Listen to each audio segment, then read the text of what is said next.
Res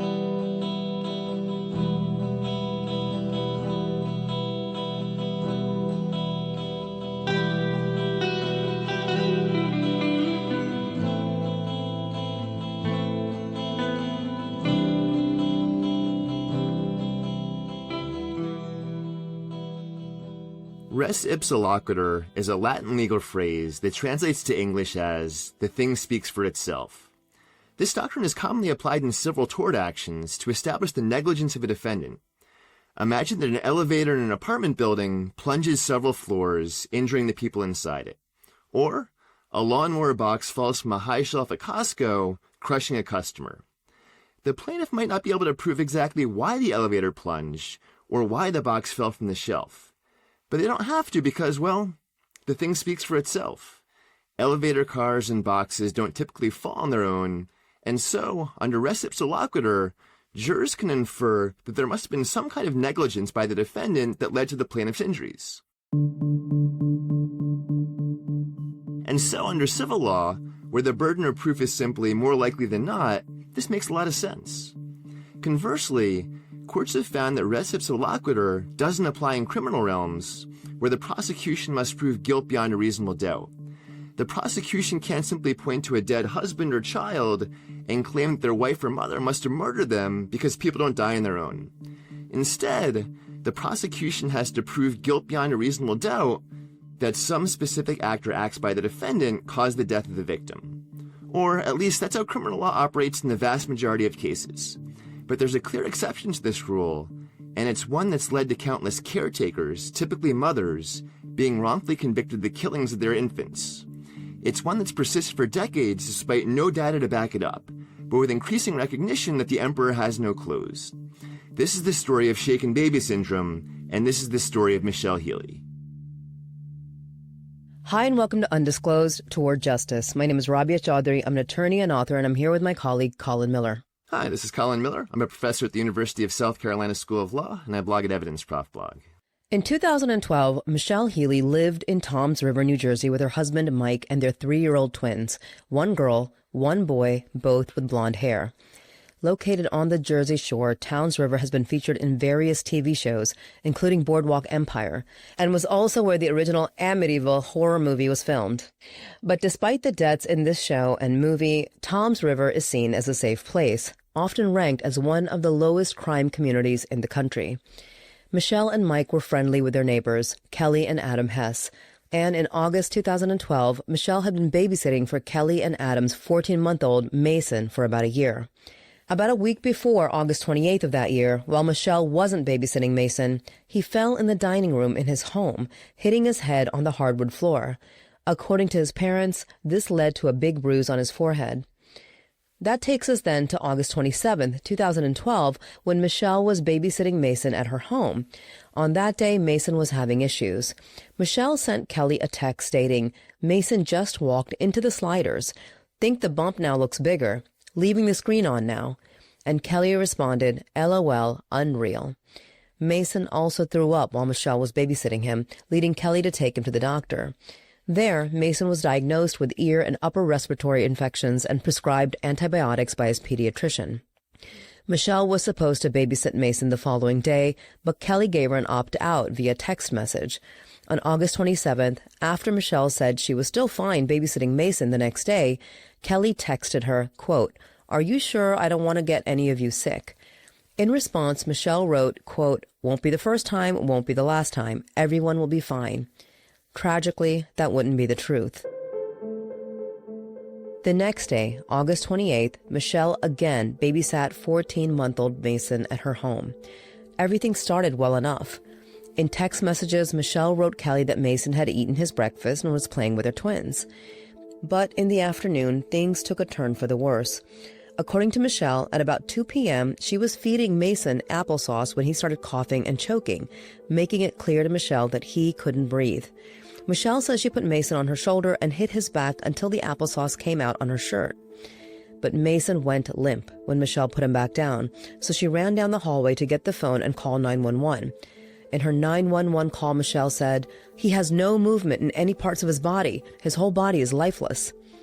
Mason was taken to the local ER where it was determined that he might also have a bacterial infection due to an elevated white blood cell count, and a chest x-ray revealed that he had full-blown pneumonia.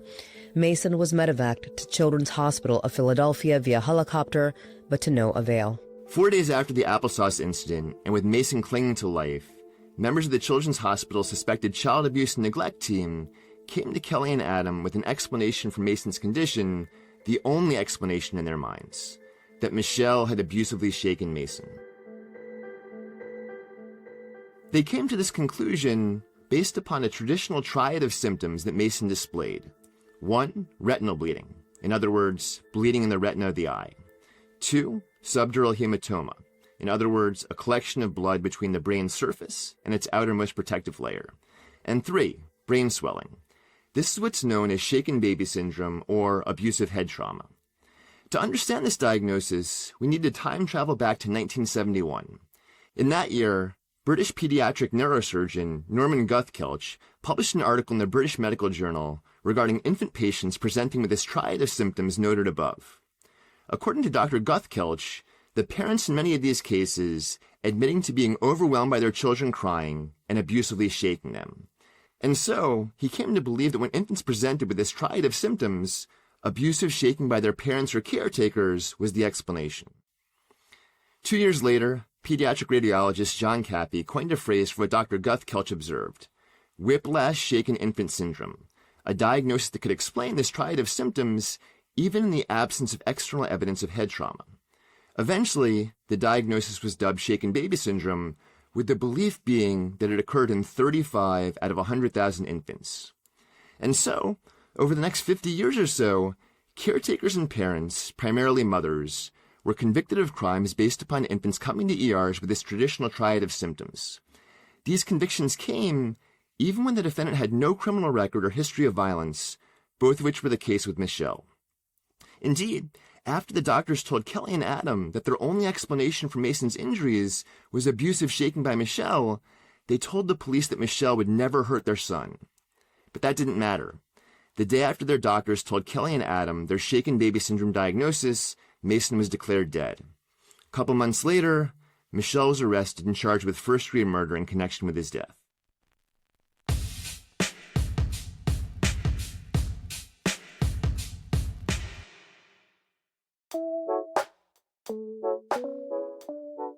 A mattress is something you rely on every single day, at least every single night, and yet a lot of people put off replacing theirs longer than they should, mostly because buying a mattress isn't always fun. In fact, the whole process can feel confusing and overwhelming. There are just so many choices out there. And that's exactly what GhostBed set out to simplify. GhostBed is a family-run company with more than 20 years of mattress-making experience. Their background is in manufacturing, which means the focus stays on the fundamentals: high-quality materials, solid construction, and comfort that actually lasts. Every GhostBed mattress is designed to stay comfortable night after night using durable foams and built-in cooling to help regulate temperature while you sleep. It's not about flashy features or short-term comfort. It's about building a mattress that holds up and performs the way it should. They also keep pricing straightforward. GhostBed mattresses are priced up to 50% less than comparable brands, largely because they avoid unnecessary markups.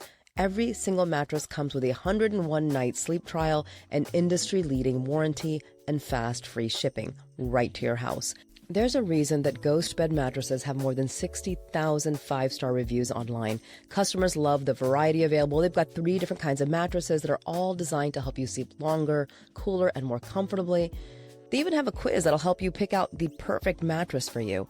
Customers also love their patented cooling technology. It keeps you comfortable night after night, that you can enjoy for decades because they have a 20-plus year warranty.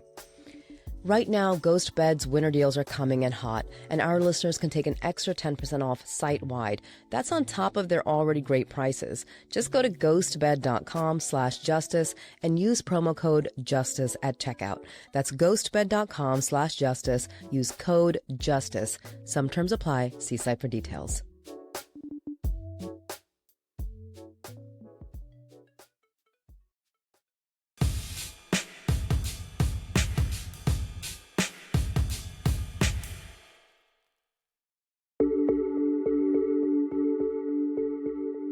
Michelle went to trial in April 2015. At trial, the prosecution called Dr. Alex Levin, who had diagnosed Mason with shaken baby syndrome. Dr. Levin testified that a significant reason that he diagnosed Mason with shaken baby syndrome was the fact that Mason had, quote, severe retinal hemorrhages. He further testified that he chose to use photographs of Mason's eyes for the cover of the American Academy of Ophthalmology publication Focal Points because he had, quote, never seen such a classic photograph that tells us and shows us what shaken baby syndrome eye findings are all about. It's just an iconic photograph. So, that sounds pretty damning.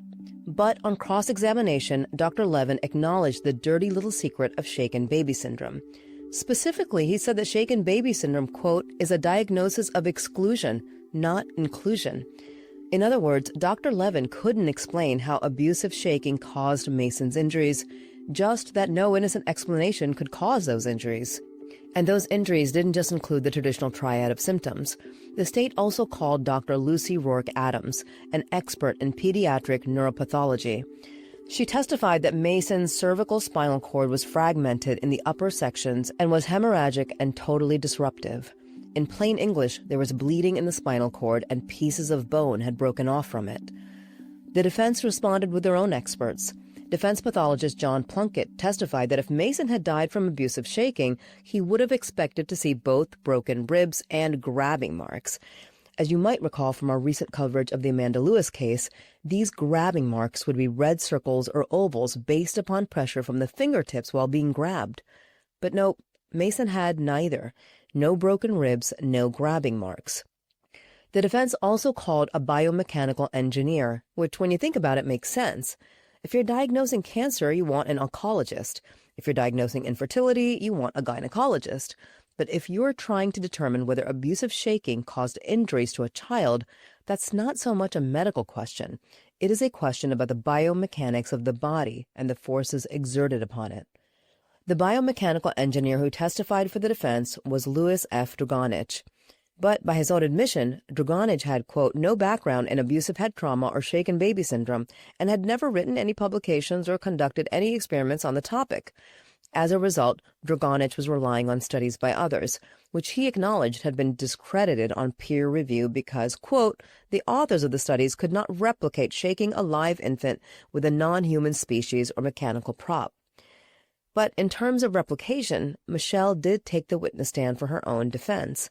And with a baby doll, she did a live reenactment of herself hitting Mason on the back to try to dislodge the applesauce from his mouth. I may have hit him harder than maybe what you should. I hit him hard on the back 4 or 5 times, so I went. I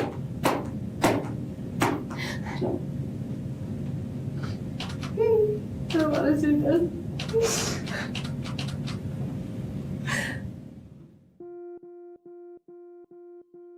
In the end, the jury didn't believe her. They thought this was a typical case of shaken baby syndrome. A parent, or in this case, a parent babysitting for a neighbor, becoming overwhelmed by a crying baby and abusively shaking him to make him stop. And so, the jury found Michelle guilty of aggravated manslaughter and child endangerment. At the sentencing hearing, Michelle said, shaken baby syndrome is a flawed theory that has divided the medical community for many years, but it has also divided family and friends. This needs to stop. At the same hearing, despite initially believing Michelle was incapable of killing their son, Kelly and Adam Hess were now fully on board with the diagnosis of shaken baby syndrome. Kelly told the judge that only a horrible monster would do what Michelle did to Mason. She added, quote, we ask that you consider the maximum sentence possible to punish this monster. Meanwhile, Adam directly addressed Michelle, stating, we know that the devil has saved a special place in hell for you because only an evil being would hurt a child.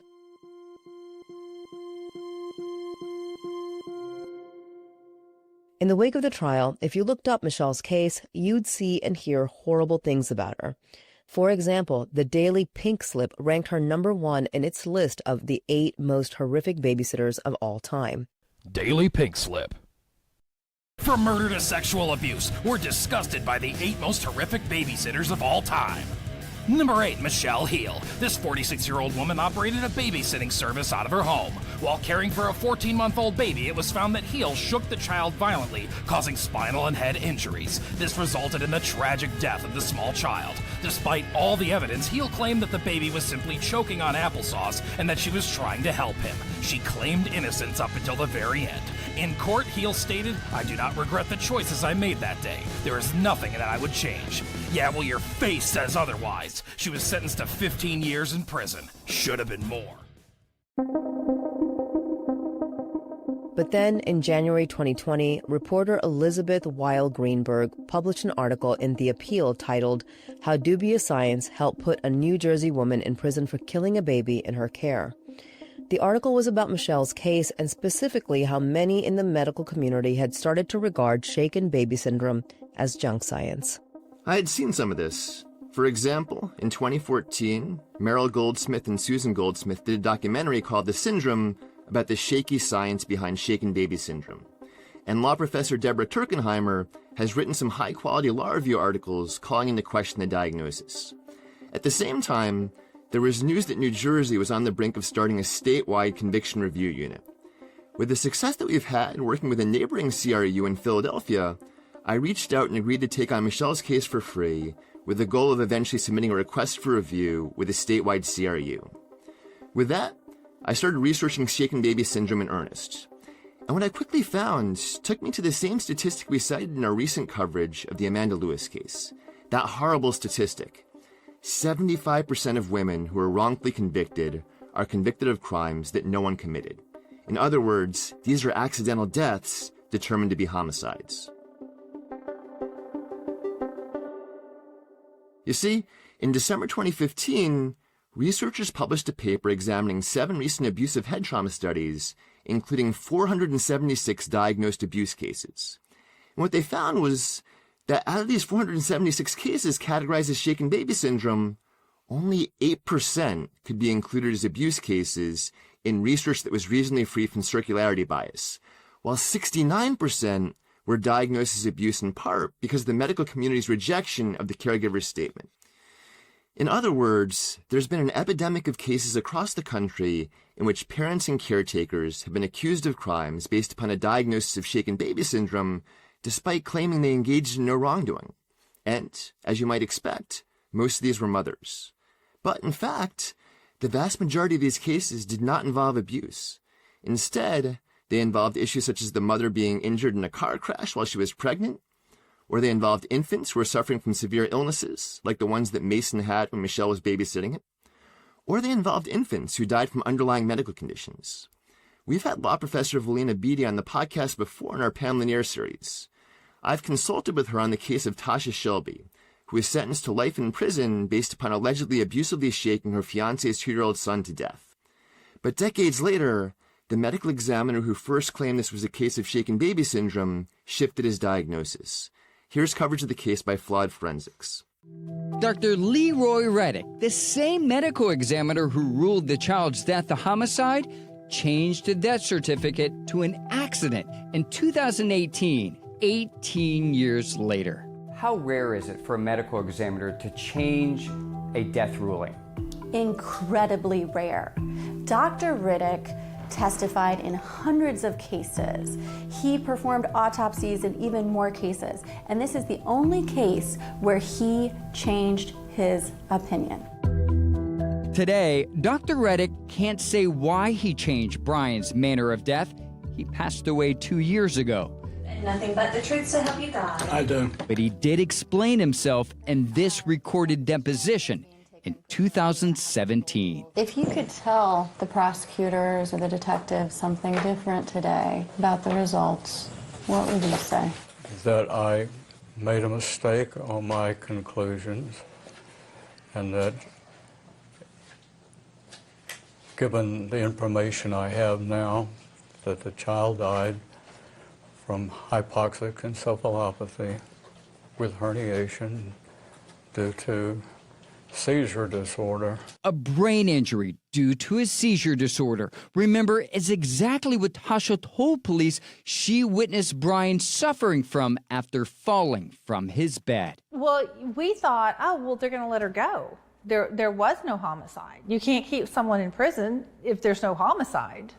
And they're not letting her go. Of course, the Tasha Shelby case has echoes of the Amanda Lewis case we just covered. Tasha was convicted of killing a child, despite it now being clear he died from a seizure disorder. And the prosecutor in Amanda's case is on the record as moving forward with a murder prosecution against Amanda for drowning her daughter Adriana due to the supposedly suspicious death of her first son Alex, despite the fact that his death was also declared due to a seizure disorder.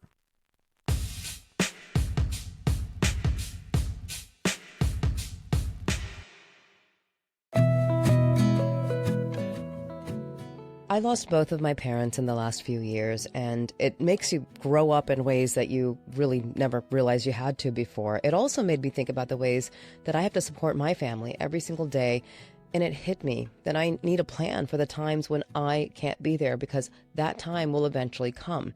Fabric by Gerber Life was built to help parents get term life insurance quickly and easily so that we can have that plan in place for our families when they need it the most. If you've been putting off getting life insurance, I promise you there's no better time to do it now, because you never know when your family will need it. Over 2/3 of Americans overestimate the cost of life insurance, but it's actually more affordable than you think.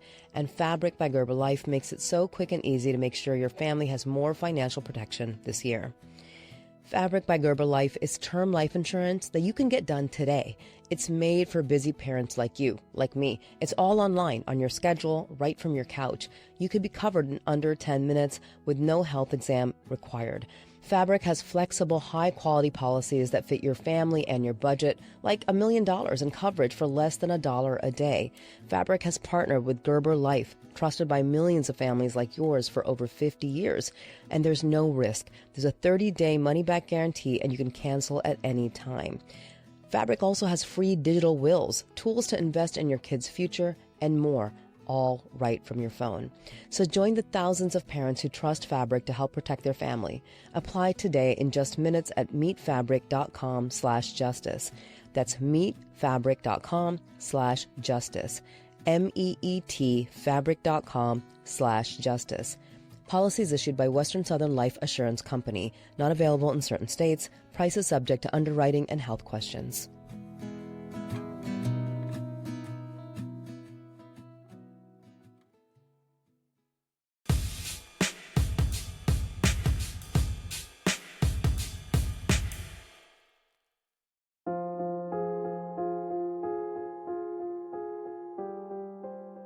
So what was behind the doctor changing his diagnosis in the Tasha Shelby case?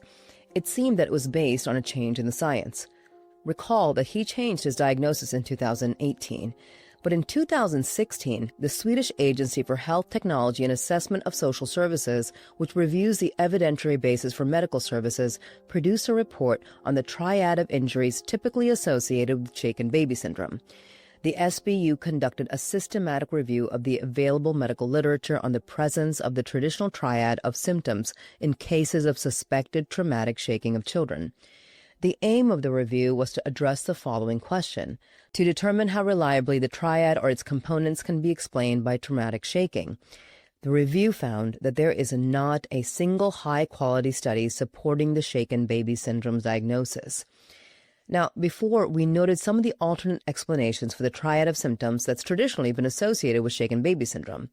But we didn't note the biggest one: short falls, which is exactly what happened with Mason soon before his death. In 2001, the American Association of Pediatrics published a position statement informing its members that pediatricians should presume abuse when a child has the traditional triad of symptoms, and that, quote, the constellation of these injuries does not occur with short falls. Well, in 2009, the AAP changed its position, concluding that the injuries seen in shaken baby syndrome cases can be caused by accidental falls, stating that, quote, controversy is fueled because the mechanisms and resultant injuries of accidental and abusive head injury overlap. Given that Mason suffered from a short fall and then aggravated that injury by walking into a slider, well, this seemed like a compelling alternative explanation for his death. And so I set out to find whether there were any comprehensive studies dealing with the issue of short falls as an explanation for the injuries associated with shaken baby syndrome. And soon, I struck pay dirt. Just before Michelle Heale's trial, Dr. Chris Van E. published the results from his landmark study on the issue in the Washington Post. Dr. Van E is a biomechanical engineer and the principal engineer at Design Research Engineering. In this study, Dr. Van E concluded that shortfalls are a far likelier cause of infant deaths than abusive shaking. Dr. Van E had a 195-pound man vigorously shake a 22-pound crash test dummy and recorded maximum force measurements between 6 and 8 Gs. In other words, acceleration measured as a multiple of the Earth's gravity. For reference, between 6 and 8 Gs is the amount of force about twice what would occur when you're doing jumping jacks. Then, using that same 22-pound dummy, researchers simulated a fall from a couch onto a hard floor overlaid with carpet with a direct head impact through the shortfall. Maximum force measurements for this test exceeded 100 Gs, spiking at roughly 15 times greater than shaking. In other words, quote, the results showed that falls with a direct impact to the head produced far more acceleration than shaking. As a result, Van E was able to reach 2 clear conclusions. First, abusive shaking is exceedingly unlikely to produce the traditional triad of symptoms associated with shaken baby syndrome. And second, a shortfall is far likelier as an explanation for this triad of symptoms. It's hard to describe how critical this study could have been in Michelle's defense at trial. As noted, the study involved the 22-pound crash test dummy. And guess what? Mason was exactly 22 pounds on the fatal day that Michelle babysat him. Moreover, as noted, Van E's study was the newest research on the issue at the heart of Michelle's trial, coming out about 2 weeks before Michelle's trial. So I reached out to Dr. Van E to see if he had agreed to take a look at Michelle's case. And his response left me in utter shock. You see, Dr. Van E said he had already taken a look at Michelle's case. You might recall the pathologist John Plunkett testified for the defense at Michelle's trial. Well, it turns out that Dr. Plunkett recommended the defense hire Dr. Van E as the biomechanical engineer to testify for Michelle at trial. The defense agreed, gave Dr. Van E the medical materials in the case, and asked him to prepare a report. Van E dutifully did a draft report, emailed Michelle's lawyers to let them know he had prepared the draft report, and then never heard from them again. Van E forwarded me the email he had sent to Michelle's legal team, and so I reached out to Michelle's trial lawyers and asked about why they gave Van E the cold shoulder. In response, they had no idea that Van E had done a report in the case. When I asked why they had never followed up with him when they had retained him to prepare a report, they didn't have an answer. We may never know what happened on that front, but we do know what Michelle's lawyers did when they thought that Van E had dropped out. They hired a second biomechanical engineer, one with no experience in shaken baby syndrome, one who was torn apart on cross-examination precisely because he hadn't done the type of study that Van E had published in the Washington Post mere weeks before Michelle's trial.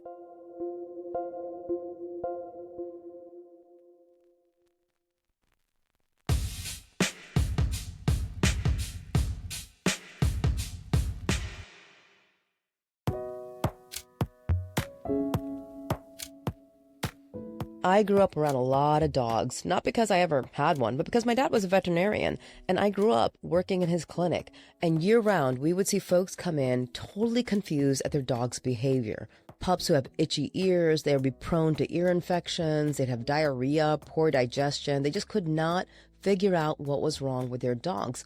Well, guess what? These are not normal dog behaviors. They're actually signs of allergies. And allergies in dogs flare up when bad bacteria take over the gut because 90% of your dog's immune system lives in the gut.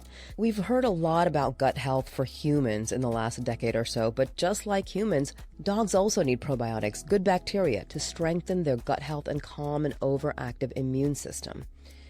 That's why I recommend Better Wild Allergy Relief Soft Chews to all my dog-owning friends. It's a supplement designed to support your pet's allergy defense system by strengthening their digestion.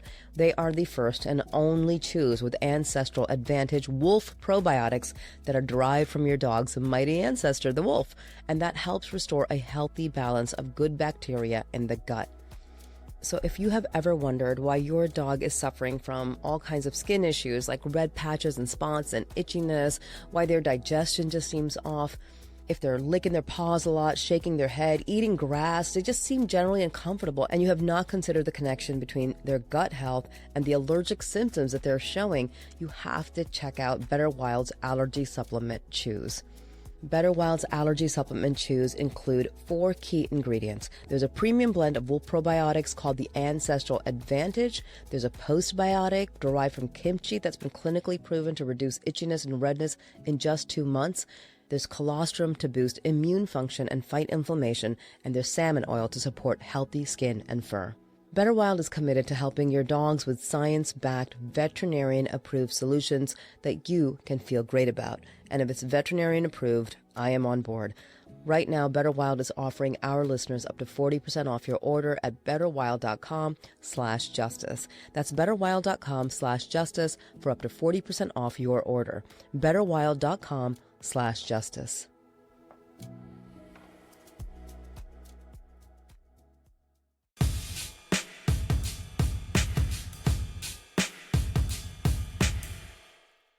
So, what did Dr. Vanier conclude in his draft report on Mason's death? A lot, but let's focus on 3 key findings. First, he wrote that, from a biomechanical perspective, it is unlikely that shaking will result in head rotational accelerations, yielding a primary traumatic subdural hematoma in a normal, healthy child. While I cannot rule out that Mason was physically abused, there are no reported external injuries to substantiate this. There are no reported skull fractures, bruises, or other injuries to indicate that Mason was abusively shaken with great force or otherwise assaulted. Second, recall that the state had Dr. Rourke Adams testify to certain spinal cord injuries that Mason had, which she attributed to abusive shaking. Dr. Vanier responded to this claim as follows. In my interpretation of Dr. Rourke Adams' report, it does not appear that the trauma she hypothesizes present in the neck is representative of the stretching-style nerve trauma from shaking identified by Finney et al., or that seen in inertial neck loading from unrestrained head motion in automotive accidents. Putting that in plain English, Mason's neck injuries did not have the stretching-style nerve trauma you'd expect to see if there were abusive shaking. And then, third, recall that the biggest basis for the diagnosis of shaken baby syndrome in Mason came from his retinal hemorrhages, which were put on the cover of a medical magazine as a classic example of the syndrome. Dr. Vanier responded to this as follows in his report. Omaya et al. Concluded that the level of force required for retinal bleeding by shaking, causing direct damage to the eye, is biomechanically improbable, and case studies confirm that retinal hemorrhages and other ocular findings are also found in accidental injury, including falls, and from natural disease processes. Given the present state of knowledge, the presence or absence of retinal hemorrhages or other ocular findings does not assist in the biomechanical analysis of injury causation.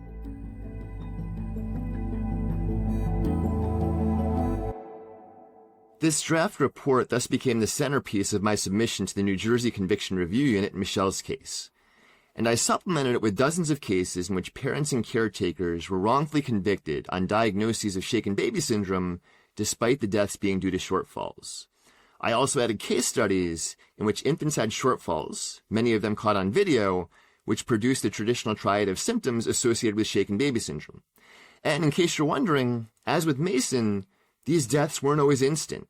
Instead, there were many cases of so-called lucid intervals, in which infants had shortfalls, seemed fine for hours or days, and then died due to their injuries.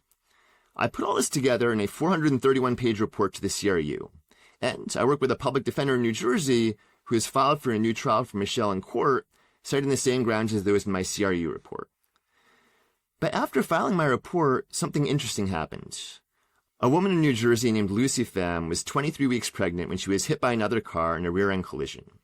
This resulted in severe preeclampsia, in other words, high blood pressure in a pregnant woman that can cause death. 2 weeks later, while 25 weeks pregnant, Lucy gave birth. The child, DN, survived this early birth, but had a serious heart condition and underdeveloped lungs, temporarily requiring that he be placed on a ventilator. When DN was 11 months old, his father, Daryl Nieves, says he was changing DN's diaper when the child went limp. DN survived, but doctors diagnosed him with shaken baby syndrome because he presented with a traditional triad of symptoms. With Nieves' trial pending, a pretrial hearing was held to determine whether testimony on shaken baby syndrome would be admissible. And the key expert for the defense was none other than Chris Vanier. He noted that there are always exceptions to the rule, but testified that, quote, The idea that you can create a subdural hemorrhage by ripping a bridging vein for a normal healthy child without injuring the neck is not supported by data, because angular accelerations that are created in shaking are less than what is seen in even a 1-foot fall. When considering whether the physical situation and the medical findings match, then he stated that the biomechanics says if you start shaking a child like that, the neck should be where the injuries would start. Ultimately, the trial judge deemed evidence on shaken baby syndrome or abusive head trauma inadmissible, concluding as follows.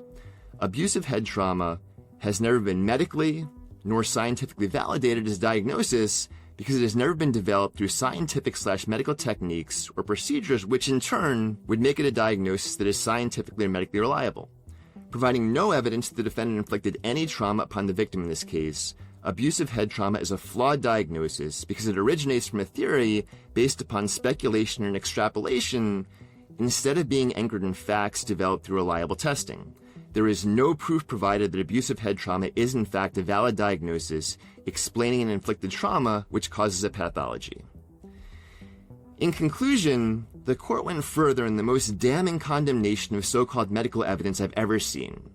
The judge wrote that, quote, "For purposes of use within a criminal courtroom to prove causation, abusive head trauma can be highly prejudicial and far less probative, given that this diagnosis is akin to junk science, in that it is testimony presented both inaccurately and misleadingly as scientific or medical evidence when it has little to no connection to scientific or medical testing, especially when no one has ever tested the capacity of an individual to shake a baby in an effort to cause the triad of symptoms defining abusive head trauma." The state appealed this ruling to an intermediate appellate court in New Jersey and lost. It then appealed to the state Supreme Court, with the pendency of that case putting a pause in Michelle's efforts to have her conviction overturned until that case was resolved. While that appeal was pending, another case percolated to the top of the media cycle. Robert Roberson, a Texas man on the autism spectrum, had been convicted of capital murder in 2002 in connection with the death of his 2-year-old daughter, who, like Mason Hess, suffered from pneumonia. That conviction was based on a diagnosis of shaken baby syndrome. This was despite Roberson's claim when he took his daughter to the hospital that she had fallen out of her bed and hit her head. Many have claimed that Robert was disbelieved due to being on the autism spectrum, which is an entirely separate issue the criminal justice system has failed to fully appreciate. Others have claimed that he was convicted based upon junk science. Eventually, on July 16, 2025, Judge Austin Reeve Jackson scheduled the execution of Robert Roberson for October 16th. He would have been the first person in the country killed based on a diagnosis of shaken baby syndrome. But with that execution mere hours away, a bipartisan group of Texas representatives banded together to issue a subpoena to Roberson so he could provide testimony on shaken baby syndrome because they believed he was wrongfully convicted based on a bogus diagnosis. As primary support, they cited Chris Van E's testimony and the conclusion in the Nieves case that shaken baby syndrome is junk science. Here's coverage by CBS News Texas. We begin with a developing story. In just 2 hours, Robert Roberson is scheduled to be executed by the state of Texas. That's despite growing concerns that Roberson is innocent. The lead detective in Roberson's case told a panel of Texas lawmakers Wednesday morning that he'd gotten it wrong. He's an innocent man, and we are very close to killing him for something he did not do. Roberson would be the first person in the U.S. to be put to death for a murder linked to shaken baby syndrome. As our J.D. Miles reports, efforts to stop the execution are still ongoing at this hour. He brings us the latest from outside the prison in Huntsville. Here outside the Huntsville unit, the execution chamber is just behind and to the left of that door.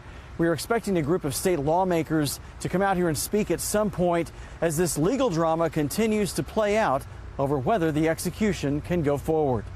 In a historic move, state lawmakers issued a subpoena to Robert Roberson in a last-minute legal effort to stop his execution. Republicans and Democrats on the House Criminal Justice Committee believe Roberson deserves a new trial.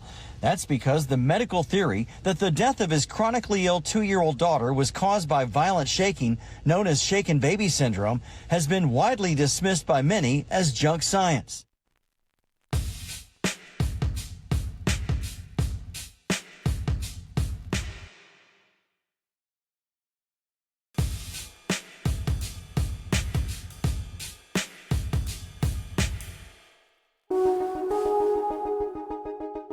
The gambit worked, and Roberson was spared.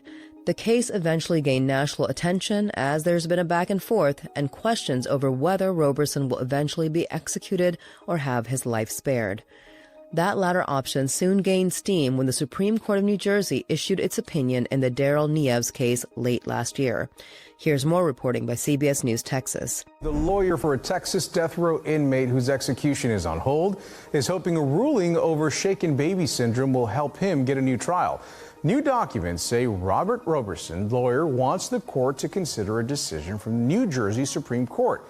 Just last week, the court ruled shaken baby syndrome, or abusive head trauma, is no longer admissible in New Jersey courts.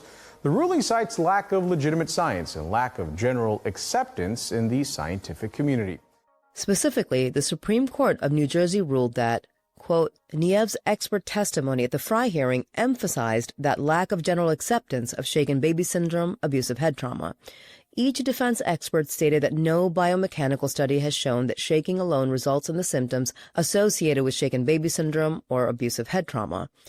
Dr. Vanny testified that the scientific data does not support the proposition that someone could create enough force through shaking alone to cause a subdural hematoma, but somehow not cause injury to the infant's neck, which is very weak. Here, it bears noting that no such injury to the neck was ever identified. Of course, this ruling doesn't just have significance for Robert Roberson. In an article after the New Jersey Supreme Court's opinion, NBC News wrote that, quote, others who maintain their innocence may be closer than ever to their shots at freedom. The example they cited was none other than Michelle Heale. The article explained how their ruling that shaken baby syndrome is akin to junk science could finally set Michelle free and prove her innocence. But it then added the following, quote, the Monmouth County Prosecutor's Office declined to comment on specifics of this case, but it said in a statement that it believes the state Supreme Court's ruling has no legal implication for Heale's conviction, which prosecutors contend rests on other evidence that can withstand any further challenges.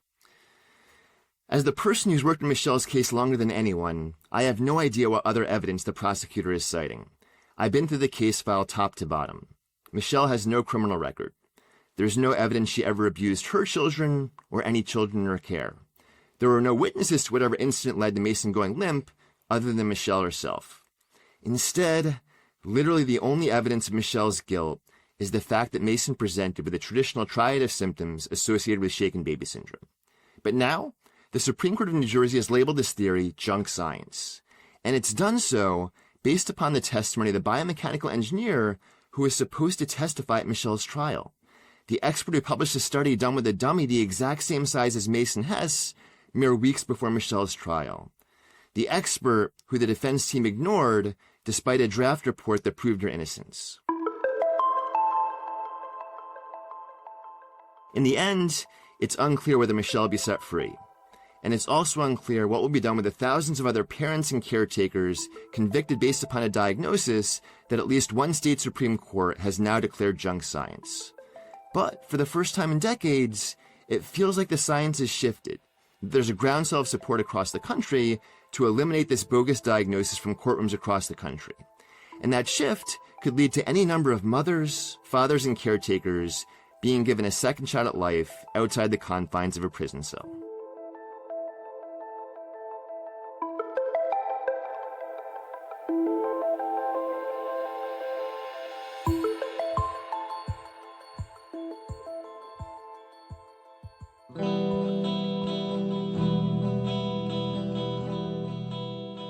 Hey, Undisclosed listeners, it's Mithil, executive producer of Undisclosed Toward Justice. Before I roll through the credits, I've got a few quick notes. By now, most of you probably know about our Facebook community group. If you haven't joined yet, please go to facebook.com/groups/towardjustice and answer 3 simple questions and you're in. But seriously, answer the questions because a bunch of you are still pending since you've only answered 1 or 2. They're easy questions, I promise. In addition to engaging with us through the Facebook group, you can also leave us a voice note at speakpipe.com/undisclosed. We always check the messages, and so far, I think we've answered all of them. We also have a Patreon page with 3 different tiers of perks, the lowest one just being $1, which allows us to continue to do this work. Other tiers include bonus episodes, early access to merch, and even joining Rabia in a live true crime Zoom discussion. Just go to patreon.com/undisclosedpod. Now, on to the real credits. A huge shout out to Hannah McCarthy for audio production. Thank you to Patrick Cortez and Ramiro Marquez for our theme music. For anyone new here, you can engage with us online by going to Instagram or Facebook at Undisclosed Podcast. We're also on TikTok, YouTube, and X at Undisclosed Pod. Whether you're a new or returning listener, you can always check out our previous cases and bonus episodes by going to our website at undisclosedpod.com.